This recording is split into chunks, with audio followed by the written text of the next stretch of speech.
Attorney McDonald, and of course the issue is racism, diversity, and tolerance.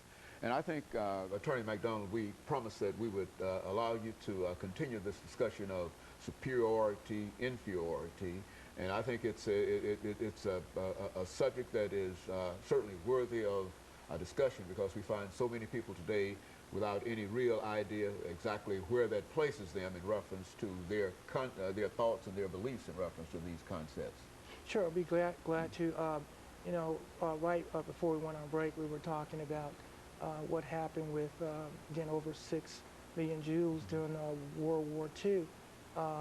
What we also, I think, need to make reference to is what Americans did during World War II, the Japanese internment camps that existed and had so many Japanese Americans that were basically stripped of their businesses, homes were taken away from them, and they were basically put into what you might call a domestic concentration camp to some degree. So when we talked about what happened in Germany, it would be so unfair to single them out as if they had a monopoly, so to speak, on this ideal of superiority, because they don't. It's a human It is problem. a human. It is a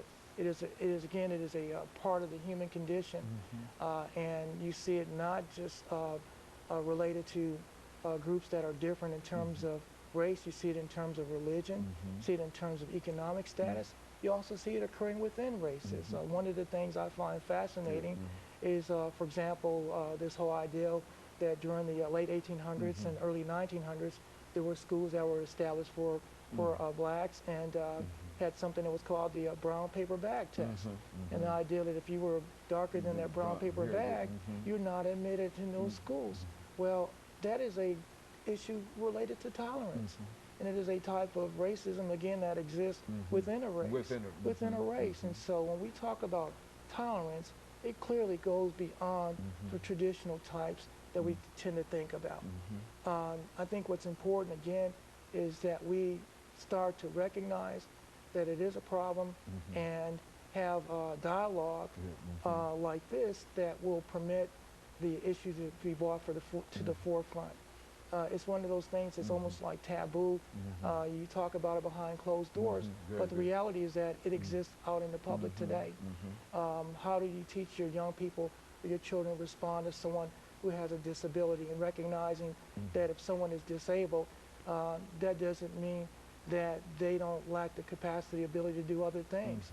The whole labeling that we put on people with disabilities, for example, at one point they were called handicapped. Well, you and I both know that that term relates back to the 1700s, when someone who was poor would stand in the courtyard square with their cap in their hand asking for money. And so for us to use that type of labeling to address or to identify someone because of some birth defect or mental defect is dangerous. And that's the type of labeling that if it's not addressed properly, those young people will carry on through high school and their adult lives. And so it will have a tremendous impact upon them personally, upon their lives personally. Yes, it will. And so it's teaching tolerance at the pre-K, or I should say K through 12 grade period is critical. I wish I had been exposed to those types of opportunities. I was fortunate in a lot of ways, because having grown up in Buffalo, grew up in public housing that was quite diverse. Some of my closest friends were Italian Americans and Puerto Ricans, and some of them were Native Americans, and those experiences really carried over for me through in my adult life. Not everyone has those experiences, but those being exposed to different cultures at a very young age helped me understand that not everyone is like me. And it gave you a different view of the world too, yes. I would imagine. You know, yes, it did. I mean, what's strange is that, yes, we were all living in public housing, but but the reality is that we all have our differences, and to have a great appreciation for different groups, their languages, respecting their cultures, respecting their ideologies. Again, that's what tolerance is about. We don't have to accept it as our own, but we do have to respect it as being part of someone's rights as a human being to be different. And so you've indicated, you've talked about religious intolerance, and you talked about economic intolerance, and in other words, as you indicated earlier, it's simply a human condition, and Yes. the only way that we can deal with it is recognize it. Now, as a minister, what would you suggest in terms of your ministerial experiences that we could do in order to deal with this as an issue? You see, so which is to say that we've got a problem of racism in this country, we've got a problem of folks not willing to recognize diversity, and we've got a problem of other problems that we've talked about, tolerance and intolerance. Now, what would you suggest that we might be able to do to bring about a greater understanding of all of these things? Well, I think to a wider public, for example. Sure. Well, I think the clergy clearly have an affirmative responsibility to take the lead in this area. It's said that you can't legislate morals. Dr. King advocated that and made it very clear you can't do that, but you do have to, from a theological point of view, be able to send a message that we're all God's children, and we may have different religious beliefs.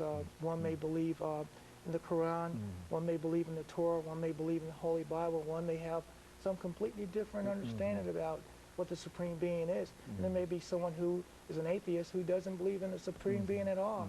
The whole idea that there has to be room for even those discussions, because we're all created in God's image. In other words, regardless of whether you're an atheist, whether you, whatever, you still have to recognize that you are a created being and that God is a creator. Is that, would Yes, that be the that would essence be, of right, and again, trying, right, and again, that's my belief that just as a minister and as a child of God, and I will, again, tolerance says that I have to be prepared to accept someone else's opinion about that. Someone may see it completely different. And tolerance says there has to be room for those differences.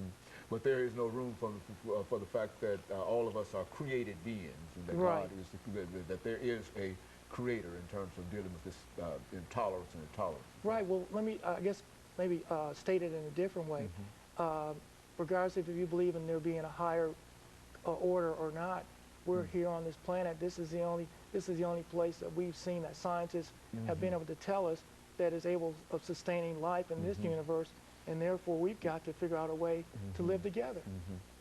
Dr. King put it best. He said we got to live together as brothers and sisters, or we're going to die together as fools. And he was right. Well, now, on the last couple of minutes here, we have Attorney McDonald.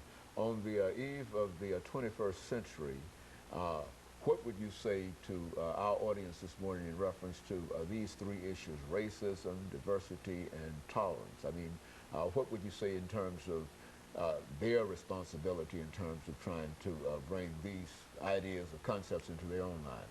Well, my first suggestion, and again recommendation, is that we expose ourselves to different opportunities where we can have a greater appreciation for tolerance. Instead of going to your church on this particular Sunday, take in a different worship experience. Maybe go to church with someone who's Islamic, or I should say really to the temple or whatever on the day, their day of worship, or have an opportunity to go to some of the different festivals, for example, that we have in the Middle Tennessee area, the Greek festivals, Italian festivals. Those are all experiences that will permit you to see the world in a different way and not have to really drive very far to do it. The other thing that I think is important is that we, again, start planting seeds, these seeds of tolerance with our young people. They have to be able to sustain this ideology. You and I, we've had a chance to live our lives for the most part, but the young people have to understand that this is what they're going to have to be able to do 20, 30 years from now. The world is changing. The world that I knew as a child, completely different from the world that young people know today. And the world is becoming more diverse. According to some of the studies that have been done, people of color are going to make up the majority 25, 30 years from now. And so clearly it's critical for us to be able to understand differences. Very good. And of course, Attorney McDonald, let me thank you for